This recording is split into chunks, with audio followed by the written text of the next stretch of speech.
Not too long ago, we did a Come On Man episode. Do you remember that? We did. I do. That was a fun one. Was that the one where we were talking about like throwing gum in the urinal? Yeah, we were talking about just like things you People see. doing things that are just rude Jerks, and stuff. you know, just like when they do things. And basically the whole premise of that podcast was be better than this, right? Yeah. Like stop doing that. Like what are you doing that for? And it was a fun podcast.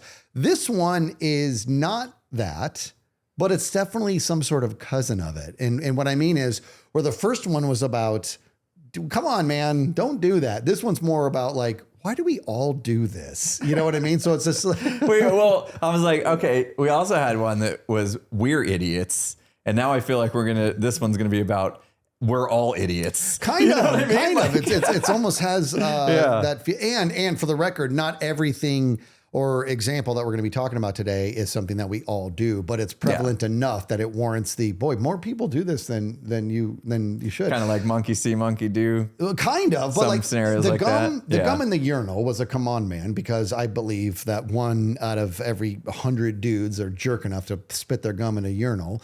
But if you went to the urinal and there was like 75 pieces of gum in there, then that would belong in this podcast, right? So that's True. what I'm saying. Okay, so yeah. That's sort of the so we will still be touching on things that are like kind of rude. Yeah, we might be. Maybe. We might be. Yeah, I don't know. We'll see where we go. Yeah, rude or not, it's all subjective. But there's no telling where we'll go, as the jingle says. That's right. Yeah, so we'll see. It's in the name. So this actually, we had the idea for this one because I was telling you about a clip I had seen, and I'm likely going to butcher this, but it really was about when America became a country. It made the decision to differentiate itself with some nuances, like going from the metric system to the imperial system. Now, for the record, I don't know if that's how it played out. I don't know how feet and inches came to be. Right. What I do know is that I have 10 fingers, including my thumbs. I don't have 12. Yeah. So why 12 inches in a foot? And why is it called? This is a crazy thing to be all weird about, but this clip I had seen was joking about the fact that none of this made it. We're going to be our own country. We are no longer going to work in kilometers or what's our centimeters? Centimeters. We're going to be working in inches and feet. And they're like, whose feet? And he's all, I don't know, somebody's, he says one of those. He's like, so is it 10 inches to a foot? He's like, no, it'll be 12. And they're like, so what, like 1,000 feet in a mile, like you said? And he's like, no, it'll be 5,280. Like, what, we just, it feels so random. It makes no sense. And we just leaned into it and we never questioned it, to the point to where I was brought up, I'm sure you were too, in regards to the metric system wasn't really even on the table. You know what I mean? It didn't really. I remember when I was like in very young, like 5th, 6th grade, which would have made me, God, I'm really bad at doing this math, but like 10 years old or something like that.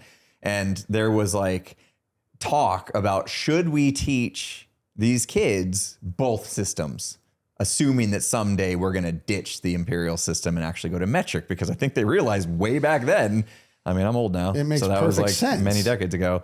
Someday we're going to wake up and realize the imperial system is kind of dumb. And the metric system being like a base 10 system, like you said, 10 fingers makes sense, right? That's actually the smart system. But here we are, 30 years since then or whatever. Still doing it. And we're still doing it. Still doing it. Measuring in inches and over just over here, right? No. Actually, it's worse. Like Canada, don't they mix and match? Like I think in Canada, like they'll mix and match. They'll have some things in kilometers, some things in miles, like per hour, and then distance and stuff like that. I think we'll find out. Luckily, we have a great comment section that will educate us a little bit more. But I think we mainly here in America we have the imperial system, and then most places have the metric system, and then some places do a little bit of both. Yeah, it's my understanding. Yeah. But isn't there one other place that is primarily the imperial system too? It's like, it's not Sweden, but it's something. I don't know. Is there another country out there? There's another place. I don't know stuff. Somebody got on a boat from here after we made this stupid system and was like, I'm going to teach you a new cool way. And they're like, okay. I just don't understand how it came to be that. I mean, 5,280. What is that number for a mile? Random. It's like somebody was walking and they were counting, and when they got there, they're like 5,279, 5,280. That's it. That's it. As far as I can go. That's a mile. We'll mark that. We're just going to start there. It makes absolutely no sense to me, but we've leaned all the way in, and we have not really questioned it a whole lot. You know what I mean? We've just sort of just accepted it for what it is. Like I said, I thought they were going to start teaching. Like, I thought there would be a plan to convert, basically. Just rip the Band-Aid. Like, I thought they would be like, okay, we'll teach the kids both, and then the next generation will only teach them metric, and then we'll have to, pull the Band-Aid, rip the Band-Aid off and just switch. But no, here we are, still doing it. Still doing. Why? We've accepted it. It's the norm. And it's to the point now to where if somebody tells me what their mile run is, I know if that's impressive or not. But if they tell me what their kilometer run is, I'm like, I don't know. Oh yeah, dude. Good or bad? Like, in our job, we have friends all around the world. And sometimes we'll talk about like what health or whatever. And they'll be like, oh, I'm down, 3 kilos or whatever. And I'm like, kilos of what? I only know how much kilos is associated to cocaine. Other than that, I don't know anything else. What are we talking? What are we talking about here? But I have no idea. Like, I have to like look it up, and you have to like do the conversion thing. The other worst part is like vehicles, right? Like if they're from another country and you want to work on them yourself, now you need a socket set that's in metric. Versus like the Imperial sockets. And now I have 2 sets. I literally have 2 sets of tools. And they're like, they work with each other, but not great. Not great. Like you can strip a bolt. Yeah. It's like, oh, this is close enough. And if it's got a little bit of wiggle, must be the other system. It's really annoying. It must be the other system. I guess this is a 20 millimeter, not a 1/2 inch. I don't know. I don't even know. I probably just made an absolute fool of myself because I have zero conversion recognition. Weather, right? How hot is it? Every single time I'm streaming, I'm like, man, it's really hot today. It's 100 degrees Fahrenheit. And I got to say Fahrenheit because if I say 100 degrees, they're going to be like, how are you not dead? Yeah. You know what I mean? 100 degrees Celsius 100 degrees Celsius. Very different. It's just like... Which that I don't understand why that's different. Temperature is temperature. I guess distance is distance, but temperature is temperature. Why the change? Was it an atmospheric thing? Does it make more sense to use Fahrenheit? I don't know, dude. The Celsius makes sense to me because like freezing is 0. That's your marker. Yes. Right? No, for us, 32 degrees. What? 32. Now I got to remember that number next to 5,280. Yeah. What other weird numbers we got to remember? I don't get You know it. what I mean? Like it's crazy. 365 days in a year, I guess, is also a weird number. But hey, that's universal. All right, give us another one. Give us another one. Another example of like metric versus imperial, or another example of why do we do things this way? Oh gosh, because this whole that was just to kick us off. Yeah, no, that was the one that started this whole conversation. Let's see, just like things that you see in your like everyday life that it's just like, what are we doing, right? Like, have you been to a movie theater lately? It's been a while. So I went to a movie theater and I didn't know this was still a thing. But at the end of the movie, people started clapping.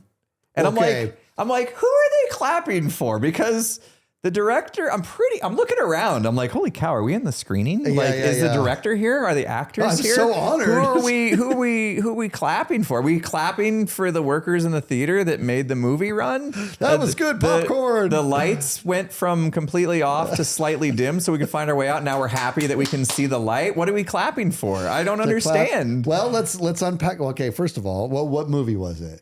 Was it Wicked? It might have been because there was clapping in my theater. Is that because typically that's like from a Broadway thing, a play? I don't think that's where like people are like feeling like, hey, I just saw this movie that was Broadway-esque, and so in Broadway, obviously the actors are there live. You clap for them and they bow and stuff. So maybe. I don't know. I honestly can't remember what movie it was. Now, Impulse, did you clap? No. No, I'm not just following suit. It made no sense to me. I look around like, what is going on? Like, why are we doing this? I was just more confused. I actually do not remember if I clapped or not. You think you joined in? I don't think so. I don't think I did, but I can see myself doing it ironically, like laughing at how ridiculous that was, clapping along. Like we're clapping for no one. It was the Minecraft movie. Oh, okay. That's what it was. It was the Minecraft movie. You know what? But no popcorn was being thrown in my theater. Because that was a thing during that movie too, which is, I mean, that's a whole nother thing we could get into. That's like internet meme. Let's put a pin in that one. Let's put a pin in. Because we could talk about the stupid stuff people do because internet trends happen. Because the internet told them to, yeah. I got at least 6 or 7 different things. I'm going to kick you right in your stupid face.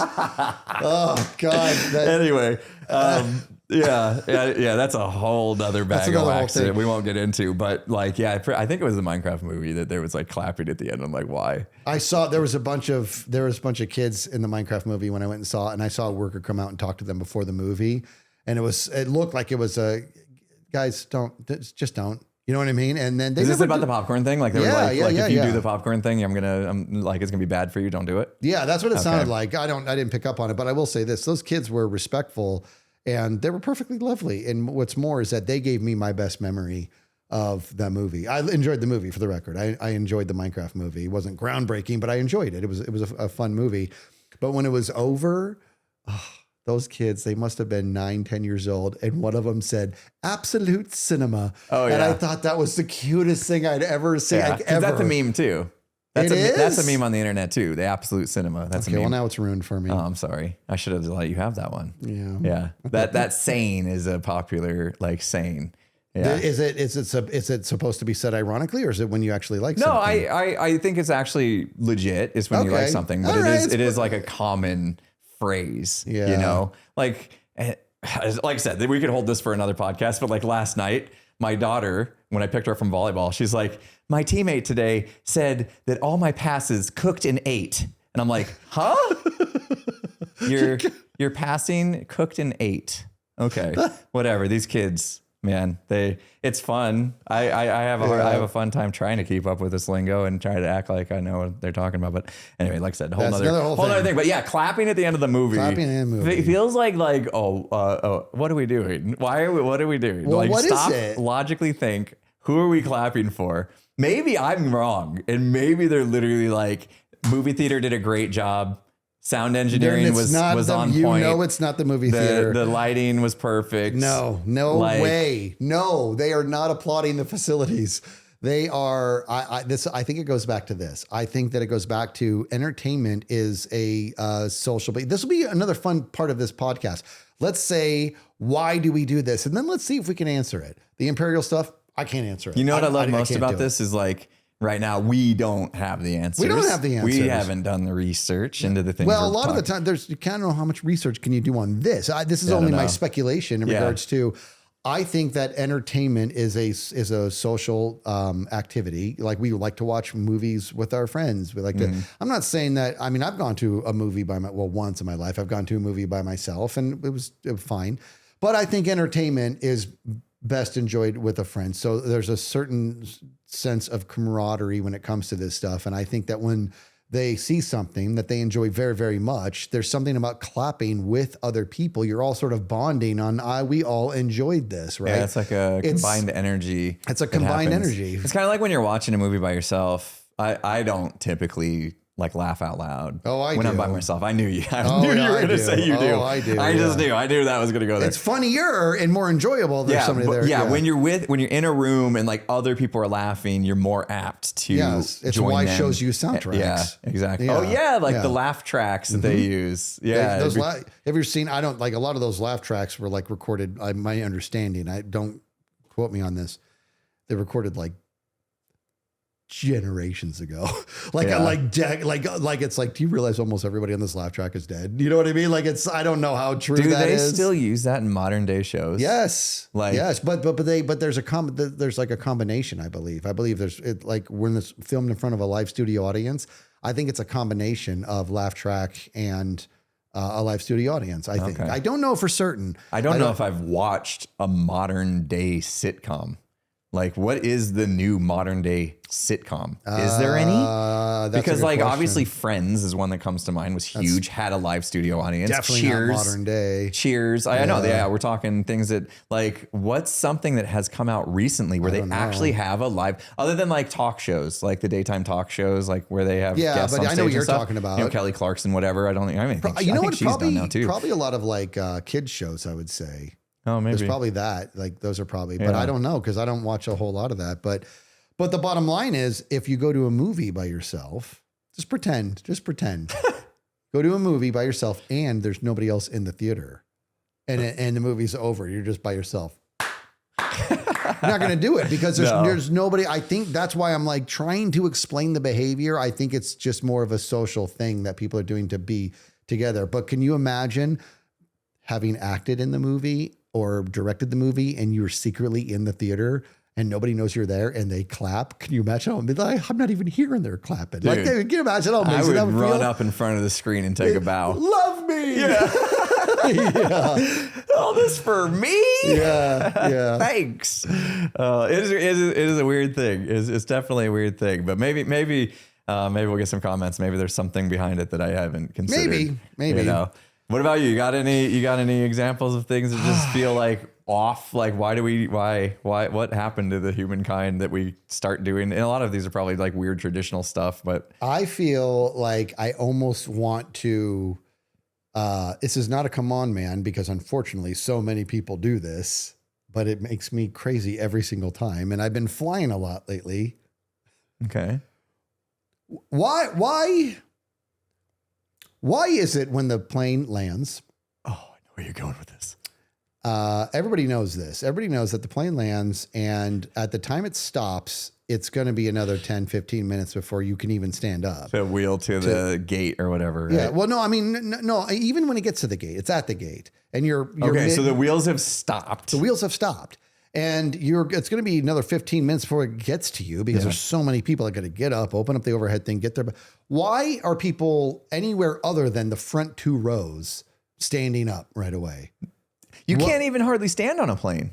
I know. Because like you're hitting your head on the overhead. Yeah, well, they go into the aisle and they stand up and they go into the aisle and they put their hands on like the overhead thing. There's like, this is my spot. I'm standing here now. This is my spot. Yeah. And it's like, and anybody who's sitting there, it's like, you got this butt next to you. And you're just like, dude. What? And I want to be like, I'm like becoming such a grumpy old man, but I'd be lying to you if I said I didn't want to scream, everybody sit down or I'm going to start swinging because it's completely irrational. But however, this is like, it's such a broad, and it's not one person. It's like, that's the reason it belongs in this podcast. It's lots of people that do this. It too, man. I'm not one of them. I never get up and like, arguably I get up too late, like to where it's like, if I don't get up now, the row behind me is going to think they can go before me. Oh, you know what I mean? Like I wait too long almost because I'm with you. I'm like, what's the point of standing for no reason? Yeah. And so I just sit there judging like, oh, look at all these idiots. You know what I mean? Dude, like, what are they doing? What are they doing? The only rational, because we said we want to dissect this a little bit. The only rational thinking I can have towards this is they're tired of sitting. You know, it's been a long flight. They just literally want to not sit anymore, even though they know they're going to stand in a cramped space for no reason. I can get much more on board with that, but I feel like a lot of the energy is them thinking they're getting some sort of edge on getting off earlier. I equate this a lot to, now I'm going back to come on, man. I equate this a lot to what my disposition was on people who tailgate. You really think you're getting there faster? It's just nothing but risk at this point. You're not getting there any faster because you're 2 feet behind the car in front of you. It's like you stood up. You think you're getting off the plane quicker? You might by one person. You may have added a second and a half to your life right now. Maybe. Yeah. And chances are you didn't. You added more time because you just clumped everything together. You know what I mean? I can and I also, sometimes there's connecting flights and people are standing up because they're trying to set a precedence of I need to get off earlier than everybody else. That's different, man. I feel like they should have some sort of protocol for that. You know what I mean? Yes. Anyone who has a connecting flight and you're actually worried you're going to miss it, go ahead. Everyone else, just chill. Yeah. Your bags are going to take a while to get to the baggage claim anyway. And the only reason that doesn't we hurry work, up and wait all the time. But it's more than that. It's more than that, right? Okay, so let's start our own airline. We'll call it Imp and Skizz Airlines. I love it. And the rule is this. If you have a connecting flight, okay, if you have ready for this? If you have a connecting flight and you're on the aisle seat, you can get up right away and get on out. If you're not, well, that's too bad. You're going to be late. I think connecting flights will automatically get aisle seats. No, I need my aisle seat, dude. Even if I don't have a connecting, I need the leg space. Well, you're going to pay dearly for that. On our airline, no, we're one of those that nickel and dime the fees. I'm just saying it's an if thing. If it's a if. If you have a connecting flight, it's an if and. If you have a connecting flight and you're on the aisle, you can stand up early and go ahead and head on out. Everybody else just stay back and let them do their thing. After that, it's back to normal flight. But we just got rid of like almost 30% of the problem. Yeah. You know what I mean? Like it's like just a little bit. Instead, it's just everybody stands up and they're just crammed in there. You want to go, you go. You want me to get you back? You want to leave your bag? That's the worst part too, because sometimes when the overhead bins are full, you have to put your bag a few rows back, right? And so now those people are standing up and you can't get back to your bag because they're in the way. I gotta back up a second, and this has nothing to do with the topic. You said you like aisle seats, right? Yeah. And you're tall, and cramming your legs in between the seats on a plane gotta be pretty hard. Do you stretch your legs into the aisle? I'm very cognizant of the aisle. How do you not get hit with the cart? Well, this sounds crazy. I will put a leg out there, but it doesn't stay there long because my head's on a swivel, seeing if anybody needs to get by or the cart's coming. I've never been in the way. We got to get you one of those mirrors that you can put on the seat in front of you so you can see when they're coming from behind. You know what I mean? How about this, airline? Can I have another inch? You know what I mean? I know I'm not freakishly tall. 6'1", 6'2", whatever I am is kind of tall. That's not crazy. I'm not Mumbo tall or Doc tall. Yeah. This is like, I'm taller than average. I should, like, people who are slightly taller than average should not have their knees crammed into the seat in front of them. Okay, Imp and Skizz Airlines. We have, like, as the plane goes on, no, that's not good. I was gonna say we could have like more space between the seats for taller people, right? Yeah. And like literally file in the plane that way. But then it's like all the short people have to go to the back where there's no space. So I don't want to discriminate on height that way. But I mean, they kind of have that already. You just have to pay more for I do pay more for if it's available. The more expensive seats, the luxury seats or whatever. I have to pay more money because I'm taller. That's no matter how you sell. Is there discrimination? You know what I mean? I have to pay. I don't have to pay more because I'm taller. If I don't want to be horrifically uncomfortable, you just sit tucked in a ball, like get your. Let's stay on the subject of planes because plane protocols and stuff like that are a bit weird. They're a little I feel odd. like They can be odd. So I question this in this day and age. Why do we need to put our phones in airplane mode or turn them off?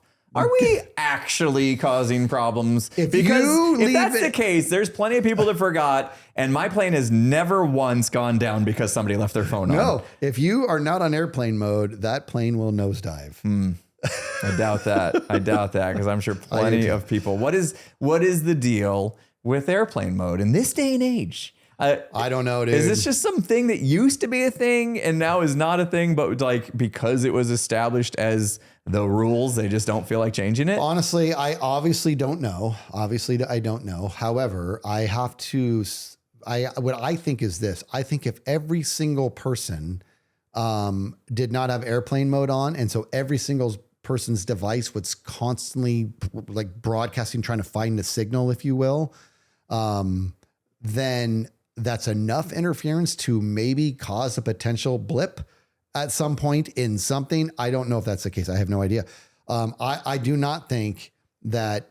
I think if every person had it on, I don't think there's going to be a problem. However, I think if every person had their phone on, then over the span of like 10,000 flights, there's maybe a 0.01% chance that amount of interference could have robbed the pilot of some critical information for a half a second or so.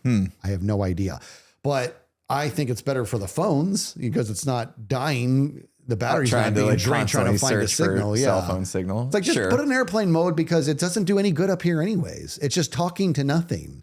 You know what I mean? Yeah. It's out here talking to nothing, trying to talk to nothing, and has the capacity to cause interference. I have no idea. I guess that's true. Yeah.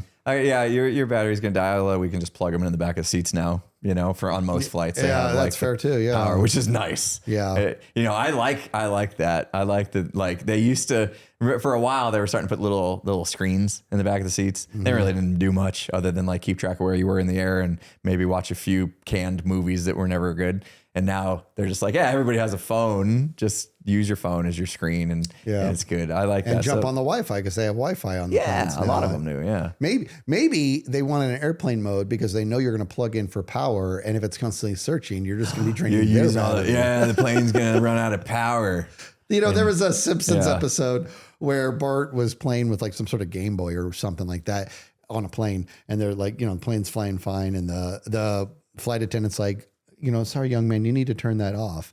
And he's like, oh, okay. So he turns, and the second he turns it off, the plane starts nosediving. I'll turn it back on. Just to control the plane. Oh, that's funny. So the things we've talked about so far, we don't do. Right? I don't clap in the movie. I don't stand on the plane. Yeah. All right, it's time to admit something dumb that I have done. Okay, I'm gonna make a confession. Let's do it right now. Bare your soul, you loser. So me and my wife, we got a gym membership a couple years ago, and we have a treadmill and stuff here at the house, but we wanted to get out more, right? We realized that like we hardly ever like leave the house. We want to go out and actually see people's faces and stuff. This is after COVID, calm down. And so we got a gym membership. The gym, not far away, less than a mile. We drove there and got on a treadmill and walked for miles. Yeah. What? Why? Yeah. Why? How stupid is this? Drive to the gym to walk on a treadmill. Yep. You know what I mean? Like, and I can't imagine we're the only idiots to do something like this. Like, why wouldn't we just be like, we're going for a walk anyway, walk to the gym, maybe do a little less time on the treadmill, and then walk back home? No, we drive less than a mile to get on a treadmill. Yeah. What the heck is that? Okay. I do it also. Now, all right, good. I'm not alone. But hold on. I feel better now. I'm going to do two things now. I'm going to be able to logically explain why it makes sense, why I do it. Okay. And then I'm going to admit that if you were to remove this logic, I would do it anyways. Okay. Logically, I bring a gym bag. I don't want to haul a gym bag, miles. Oh, dude, that's sweet. Yeah, you're walking and you're lifting. I don't want it. I've been banging against my legs the whole time. I'd rather just, my gym bag has my ab mat and my wedges in it, and my flip flops for the sauna later and all that. I have all my AirPods. Okay. That's my gym bag. That's why. However, if I didn't bring a gym bag, I would still drive there, do my workout, use the treadmill, and drive home. I know I would. Mm-hmm. So I don't know. Like, why not just, I'm going to be doing the walking anyway. I could actually save time. Yeah. You know what I mean? Just walk there and walk back. Now I'm saving all the time, the drive-in time. You don't even need the gym membership. Just walk to the gym's front door and turn around and walk back home. You save yourself all that money. I want to do a little bit more than walk. I'm going to lift some things. Well, I mean, every half mile, which is, I can't do the math on how many feet that is, but you drop down and do 20 push-ups. 2,610. Oh, half mile. That's not right. 2,640. All right, we'll check. I don't know. We'll check your math later. I started trying to do that math in my head, and I was like, no, thanks. I literally can't divide a number. But in half. Yeah, in half. I don't think I did it right either. Yeah, but yeah, I don't know. I just I realized that what am I doing? Like driving to walk and then driving. Yeah. Like, come on, now I could just walk in the first place. Yeah. And I mean, we weren't bringing a gym bag. Like, they had towels at the gym and stuff that we'd use. Like, it didn't need to bring anything. Carry a water bottle, but I do that anyway on regular walks. Like, we also like walk around the neighborhood and stuff. What I thought you were going to say is like weather, right? Because that's a good one too. We do live in, crazy Arizona, and in the summer, there's no way that we're going to walk in 110 degrees Fahrenheit. But the bottom line is, even when it's a beautiful day out, why aren't we doing it? To your point, and I would end up driving. I know I would. Yeah. I don't get it, dude. Yeah, that's weird. But hey, speaking of Arizona, this is where it's going to get weird because we're the minority here. What is going on with this daylight savings time? I don't want to do it anymore. Oh my gosh, yeah, because we're in one of the states in the U.S. that just ignores daylight savings. Yeah. Which I love that idea because I think daylight savings is kind of dumb and antiquated, right? Doesn't make sense because like it was, obviously came about with farmers and yes, there are still farmers. I understand that. Yeah, we know farmers exist. The majority of society now is not farmers. So daylight savings affecting the majority of people when we're not farming is a little antiquated. But so we don't do it, which means half the year we're on a different like time difference from all of our friends in the rest of the world. Because we work with people across the world. So like to pull back curtain here, like we have a Hermitcraft meeting on the day we record the podcast, and typically for half the year it starts at 1 p.m. Arizona time. Yep. And the other half the year it starts at noon Arizona time. And you know what? I'm a creature of habit.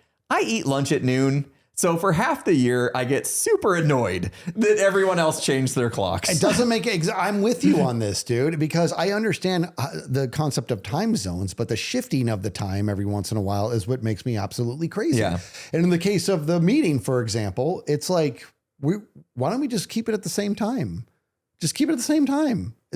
Right there. That means that their clocks are going to have to change for it because they changed their clocks. We're the minority. I know the rest we are. Of them, yeah, but they're the ones living in a place that are doing the dumb thing, which is daylight savings. That's what I'm saying. It's like it's like you change your time, but you know why I want you to change your time? Because you changed your time.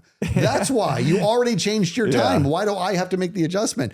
This is like a completely irrational argument, but the bottom line is I've never had to deal with changing the clocks other than when I'm traveling and all that stuff. But I don't see the benefit of it. And we just keep on doing it. Like you said, dude, it goes back to farmers. I get it, but that's not the case anymore. Can we just leave it, please? Time zone differences I can understand, but can we just, once you figure out what time zone you're in, leave it alone. Forget the DST. They have been talking about this, right? They have been talking about just killing daylight savings time, like worldwide, right? I feel like that discussion, at least in the US, I feel like the discussion's come about. And I thought, for some reason, they're like, oh, in X amount of years, we're gonna pull the trigger and we're gonna stop. But who's we? Well, like the government decides. Well, that's what I do, right? Like, I don't know. This is enough. This right here is enough for me to run for office. It's just to fix this problem. You might win. Just on this. That's my campaign. Yeah. Yeah, I wouldn't be talking about economy or anything. I'd be like, DST, you're out of here. Everybody that hates daylight savings, vote for me, and I got you. Other than that, I'm not going to do anything because I don't know what I'm doing. But I mean, you've talked a lot about Skiztopia. And in our days together. Yep. And I'm first in line. I will 100% live in Skiztopia. Yeah, I'm there. I've already, You'd make the cut too. All right, I got a ticket. Barely. I need to understand. You'd barely make the cut. Okay. I'm looking for I am in charge of it, and I barely make the cut. I'm only getting let in because it's mine. You know what I mean? Come on, man. I don't stand on planes. I don't clap at the end of movies. You make the cut. I do drive to the gym. I also do other weird things. You actually unequivocally make the cut. All right, make the cut. Sweet. Yeah, we should do a podcast on Skiztopia. That would be good, dude. Just during this podcast, we came up with 2 new topics. We're not going to write them down, and we will forget them. Why do we do that before the end of the podcast? Yeah. So here we are. Why do we? Yeah, here we are. All right, give me another one. I want it. This is fun. All right, should we do? Okay, I'll leave this one up to you. Should we do one that? Another admission of something I do that's slightly like embarrassing because it doesn't make sense? Do it. Okay. And you probably have seen me do this because like when we go to Gamers Outreach and, stay in a hotel room or whatever, waiting at the elevator and you see someone press the button, but the elevator's not showing up.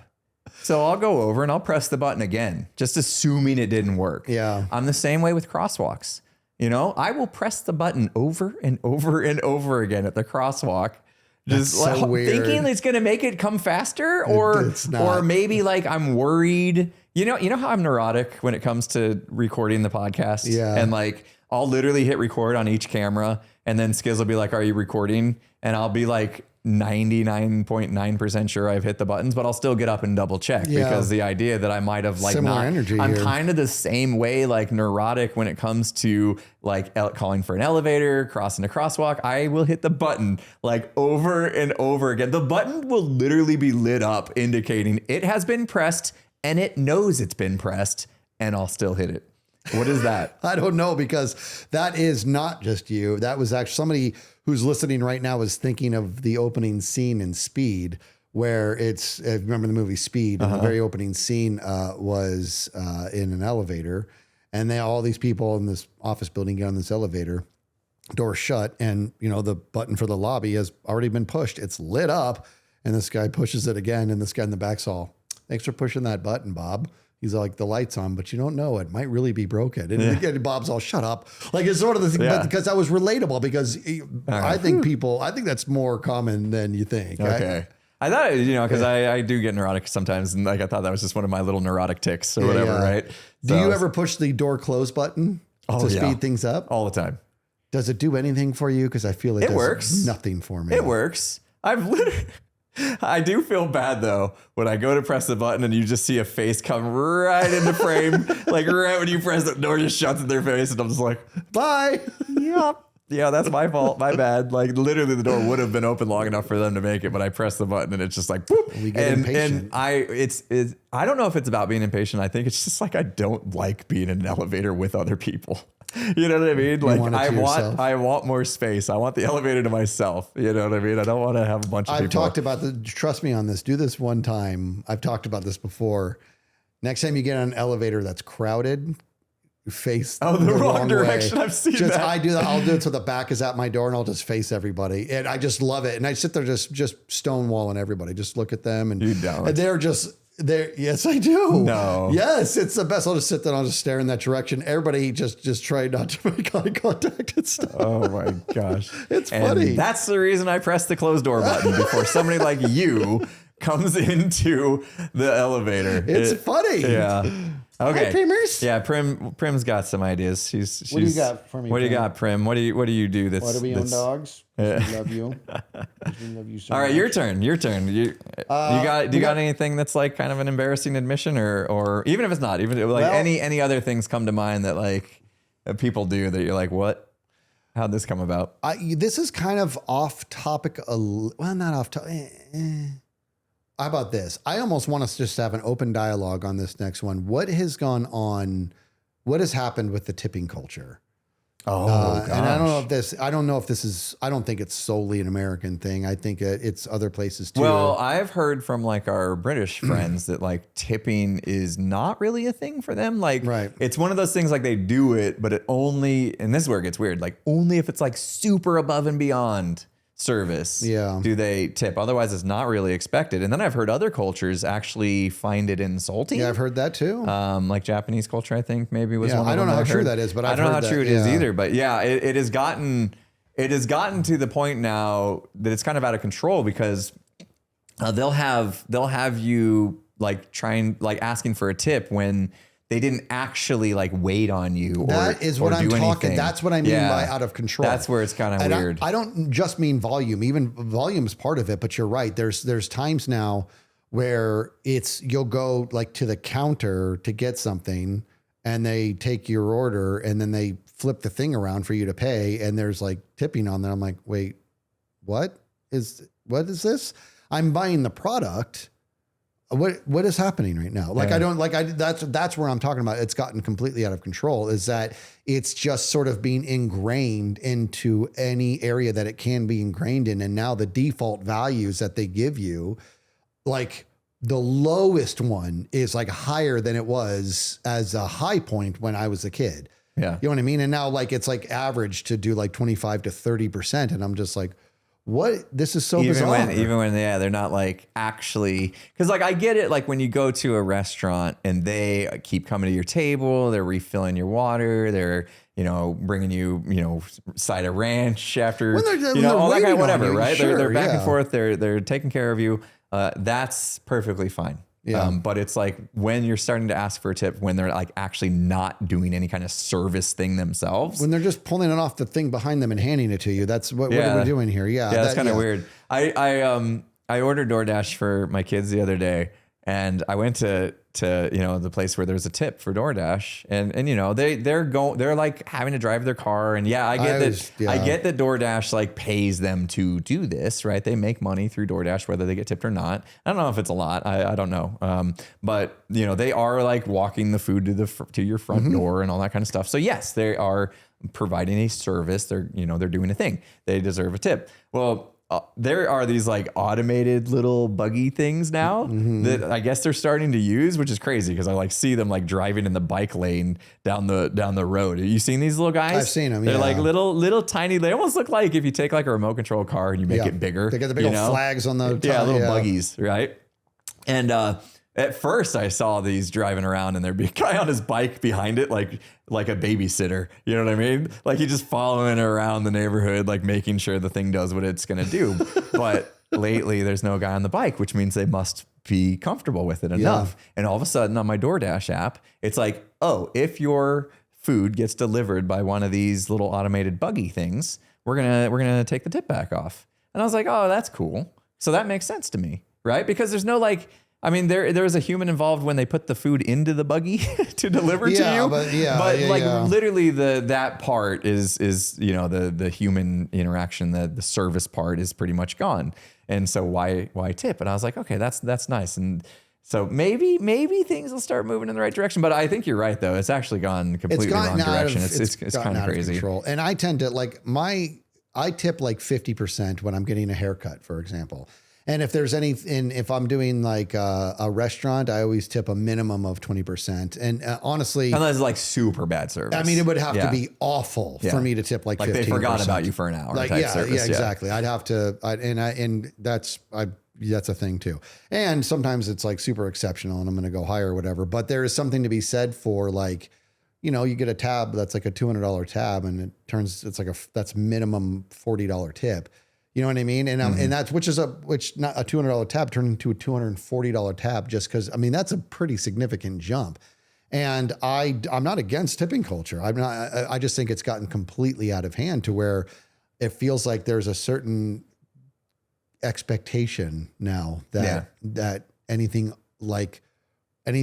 less than 20 is considered robbing them or whatever. And it's like, and for the record, we are aware, right, that like when there are these service jobs that like somehow these places get away with paying their employees like under minimum wage because tips are so like awful. Expected or whatever. Yeah. And that's what they need to like foundation wise, they need to fix that. Now you're explaining fundamentally why it happened. That's the wrong thing. They just need to fix that. Yeah. And then tipping culture would probably change here in the US because it's gone the other way. And it's just, I guess they're just, the companies are just trying to save as much money as they can by underpaying their employees and expecting the customers to do that in tips, to make up for it in tips. And so it's like, it's gone out of control. So I agree, dude. What about this? Okay. You order a pizza.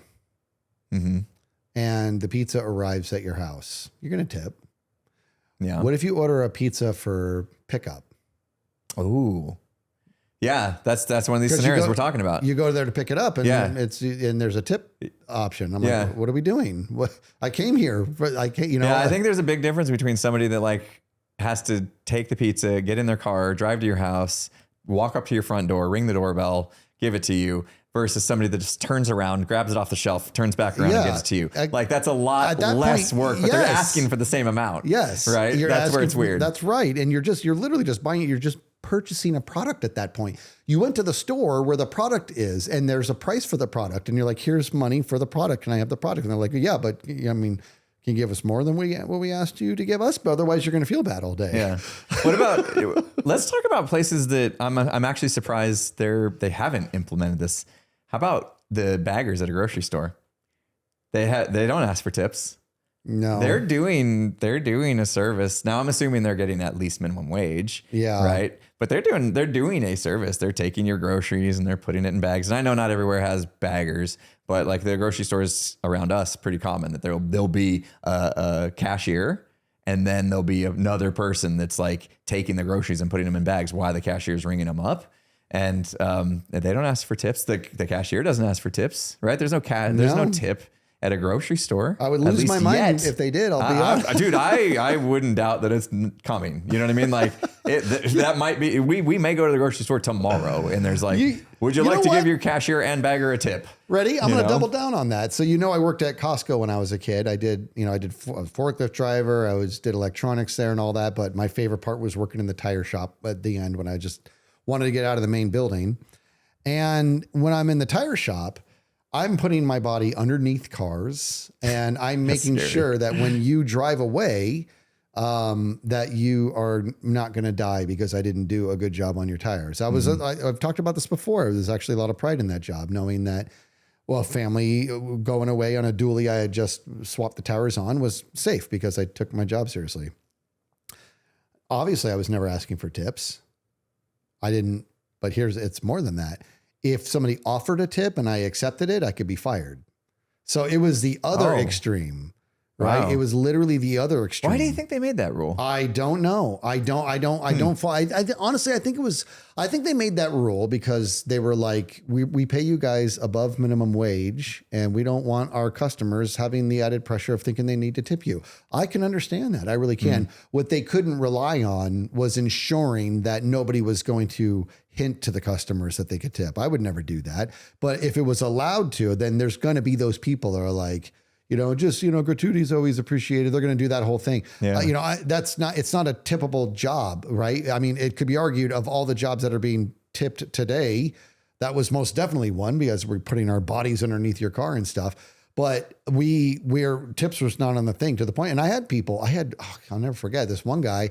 He watched me work on his car the whole time and he just seemed to really enjoy, I don't know, the attention to detail. Like he knew I was like, I wasn't a rush job kid. Like this was a big deal. And he went to tip me and I'm like, oh, that's very sweet of you, but we don't accept tips. And he's like, no, take it. I'm like, no, and I put my hands on, I'm like, it's really nice of you.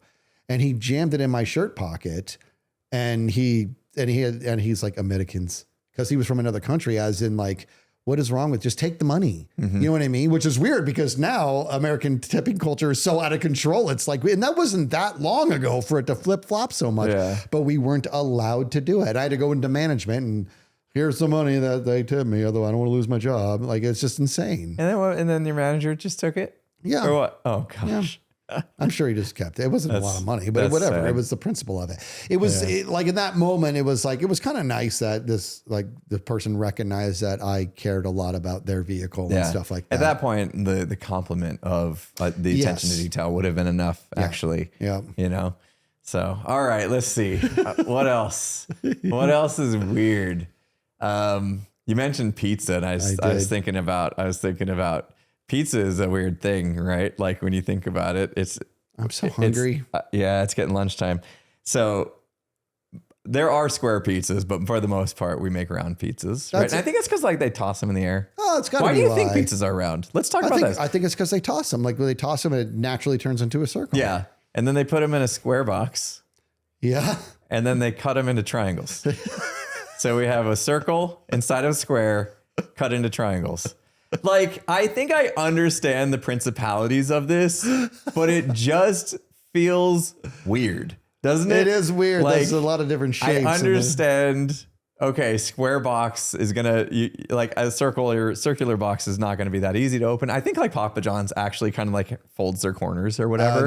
They bevel the edges. Yeah, they do bevel it, so it's a little less square. But like I get it. Like a circular box would be hard to make and like open and close. And honestly, like if you've eaten a slice of square pizza, it's a little harder to eat, I guess, without getting it on the side of your mouth than the triangle one. Jet's pizza is so superior. Jet's pizza, because they only do squares and rectangles and buttercrust. I don't know. Maybe I'm trying to think of like eating a slice of pizza, and if it was like a straight line, I guess I would probably turn it so I would eat the corner first. Right? Which is why you have like a triangle when you cut them into triangles. So you have like a pokey bit that goes in the mouth hole. Right. This is interesting what you're saying here. You want to know what I think, dude? I think it literally comes down to this. They started out round because they toss it in the air and the natural shape is going to be round. And there was no such thing as takeout pizza. There was just, you come to the restaurant, they make you a pizza. Here's your round pizza. And then later it was like, oh, wouldn't it be kind of cool if we could like maybe take this home? And then they had to make some sort of thing to take it home. And it turned out to be a square because it's easier to make square boxes. Yeah. And the triangle cut had already been decided. You know what I mean? Because when it comes right down to it, it's a circle. How can you have even pieces? Right. Even pieces. Yeah. That's it. Like if you cut them in straight lines, like a grid, you're going to have little bits and corners and stuff that aren't really going to be a full slice. So that does make... I think we just solved one. It's just, I think we did. I think this makes sense. I still just find it wild that we put a round pizza in a square box and cut it into triangles. Like it just seems so weird. And then I take that triangle and I fold it into a taco anyways. You're a folder. Sometimes you're a slice folder. Sometimes. Actually, I'm actually a fork and knife guy. Yes, I was gonna say when the pizza is that like thin, I'm gonna knife and fork that one just because I don't like folding it like for some reason. Like I bite into it and it almost like smushes everything up and out of it. you know, the taco style you're talking about. Yeah, it can. So that's why thin crust. What am I doing? I'm so hungry. We shouldn't have started talking about food. Oh man, what else you got? Maybe we can move on from the pizza. I think we actually did solve one. We solved one. Yeah. We have a list here. Yeah, there is one left on the. We wrote down just making sure we had enough ideas to talk about for today. There is one, and I'll go into it. I don't know if you see it, but I don't see it. Lying to the doctor. Oh, there it is. Like, have you done this? Have you gone to a doctor for like a checkup and they ask you a question and you're just too embarrassed to answer it honestly? I have to say I must have. I can't recall having done that, but I don't think I'm immune to. I will say this. Okay, moment of truth. Do you want truth or not? Oh yeah, we want truth.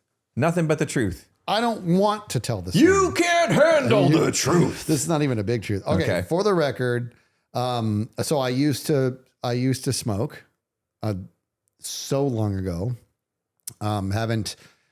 Literally, this is not like I quit 2 years ago. I quit forever ago, right? Congratulations, big deal. Yeah, that was so long ago. It's like, I can't imagine. How about this? For countless years now, when I smell cigarette smoke, I still can't understand how that was something I ever did as a kid, right? Mm-hmm. I don't, what the heck was I thinking? It's so gross. And I don't, whatever, I did it, whatever. Anyways, at one point I was at the doctor, and at that point in my life, I would categorize myself as a smoker. Now I say it that way because no matter, even with how many years I was smoking, I never, ever was anywhere near a heavy smoker. But I did smoke, you know what I mean? I did have like a handful of cigarettes a day. That's enough that person's a smoker. And I was at the doctor, but there was also somebody else in the room with me whom I didn't want to know that I was smoking. What's crazy about this, I can't even remember who it was, but there was somebody else in the room with me and I didn't want them to know that I smoked. And the doctor was like, "Do you smoke?" I'm like, "No." And I said, "No, but it was because of this person." And if they weren't there, I would have said yes. And I know I would have, because I had, whenever I was at the doctor and they asked that question, I was by myself. I was honest with them. And I know I was, because every time I said yes, I felt humiliated. And that's why people lie, because whatever is being asked about them, they're embarrassed about that behavior. And I would say, "Yes, do you smoke?" I'm like, "Yeah."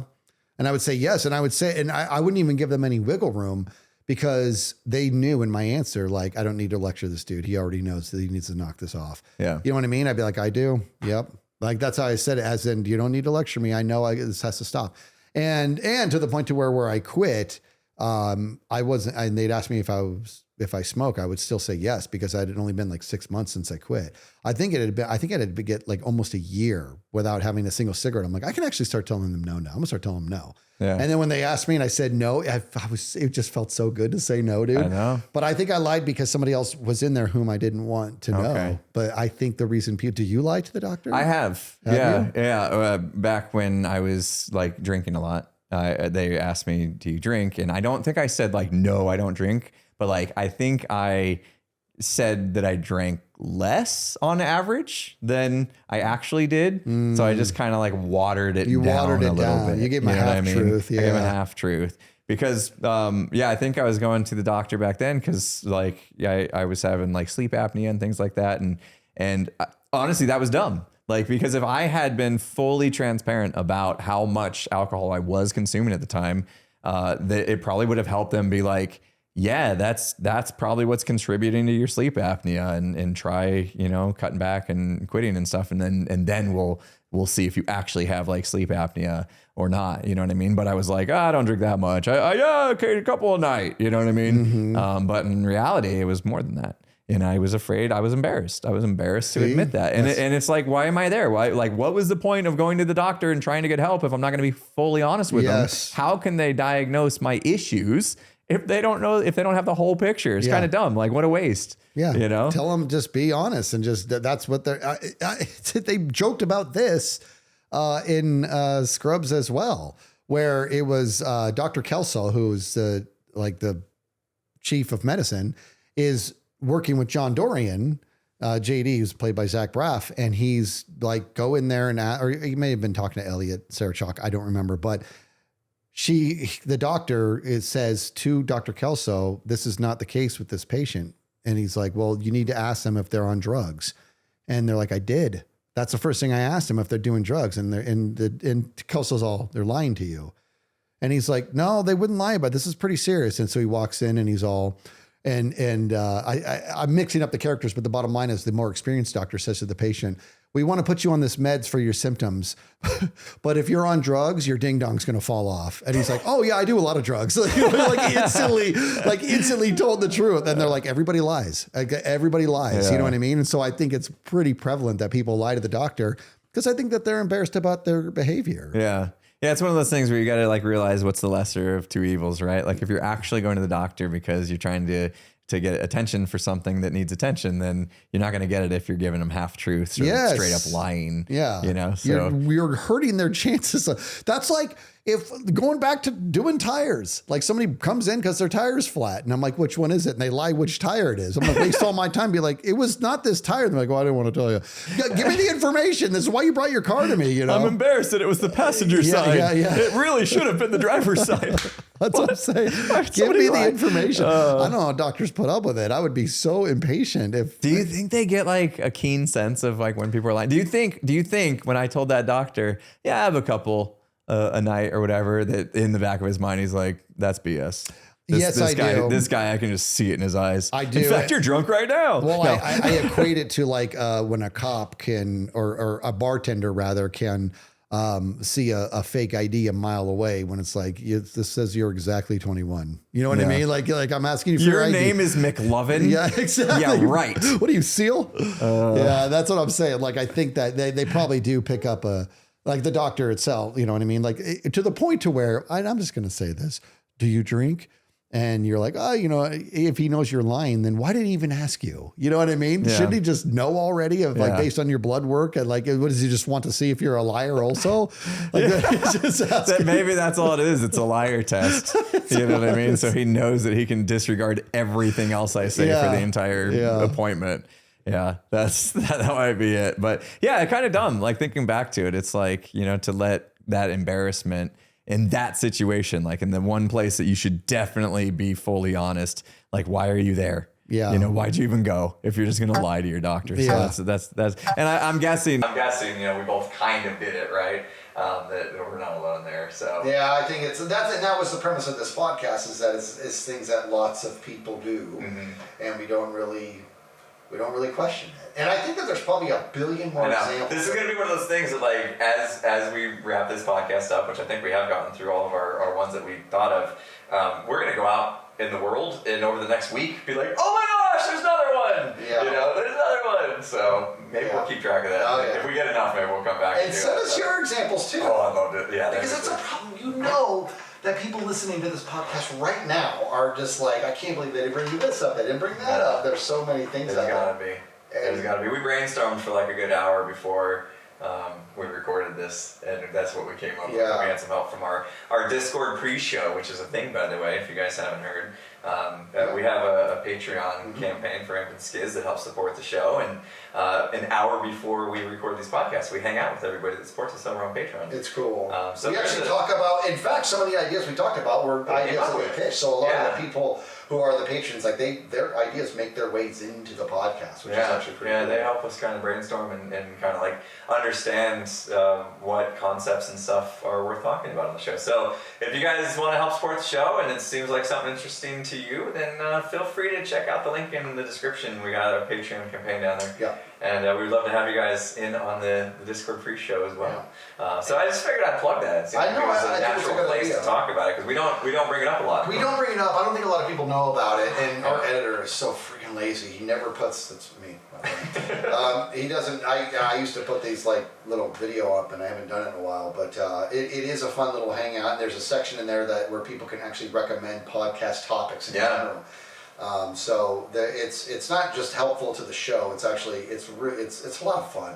It's a lot of fun. And there are times that we get done with our pre-show, and I was like, that actually would have been a great podcast on its own. Yeah. Like just the conversations we have with the folks in the pre-show. Yeah, and the people who are in there, they can watch the VOD of the pre-show. Yes, so there's another advantage too. If you sign up on Patreon, and you actually have access to all the previous ones because they're uploaded to Patreon. So anyway, just throw that out there. Just and hey, have a little fun. Listen, if you're one of the people that when the plane stops, and if you don't have a connecting flight, and you just jump up to get in front of everybody, no!